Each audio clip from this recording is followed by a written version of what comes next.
from you. Weddings are an integral part of the African traditions. The event brings together family, friends, and even strangers. However, due to the COVID-19 pandemic, wedding ceremonies had to be done differently. Elvis Lemayan and Joyce Wanjiru held their wedding in 2020. It was very upsetting trying to check off people in your list who isn't going to come. It's not like they're less important or they mean less. It's just, it was hard. It was a reality that it would have needed us to kind of postpone the wedding, push it forward, or rather wait for a time where all our family members could come, where all our friends could come. That was one of the things that cost us sleepless nights. While in the West, weddings are limited to a few family and friends. In Africa, a wedding is a community event. You have uncles and aunties who feel they've raised you, they have a very big part to play in your wedding, and you didn't have the decency of inviting them personally because of the the boundaries that had been set up by the government. Yeah. So you give an uncle a call to invite him to your wedding and they're thinking, no, this is not how you do it.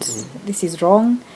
So it's a family grudge after that, and then you don't invite some cousins and they make it so personal. So family is always a bit more difficult to deal with.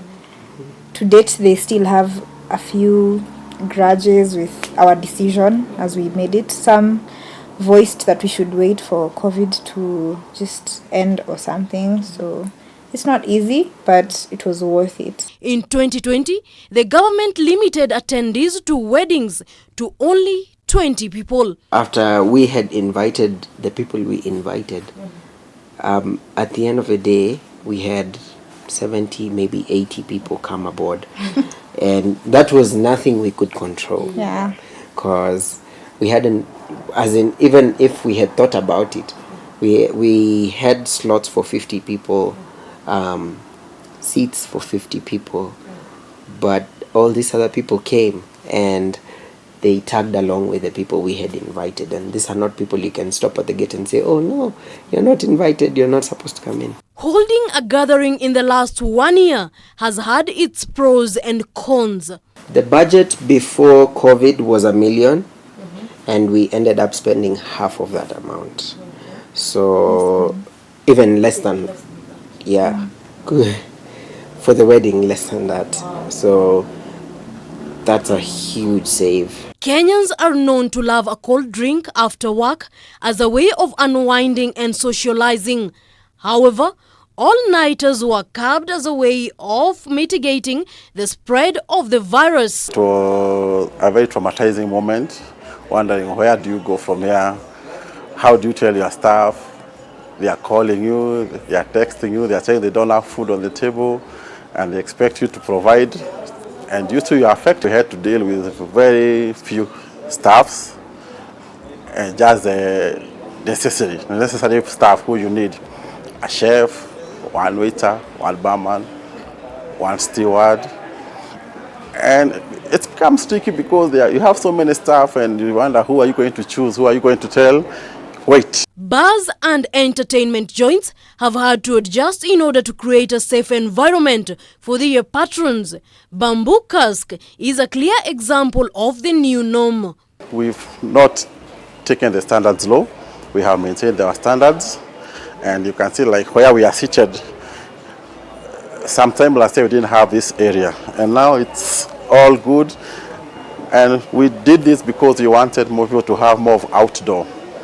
So people are more comfortable when they are having their drink or meal outside than when they are enclosed in a lounge. Entertainment and music go hand in hand with social life. Artists and DJs who depend on music not only to eke out a living but also exploit their God-given talents were not spared. Msana lipa club tao labda tuchuani 250,000 a month. Ye chapa compile 4 months hiyo ni mita. Apart from mama DJ established. mtu anajulikana around Kenya na majuu, ilikuwa ni nongo.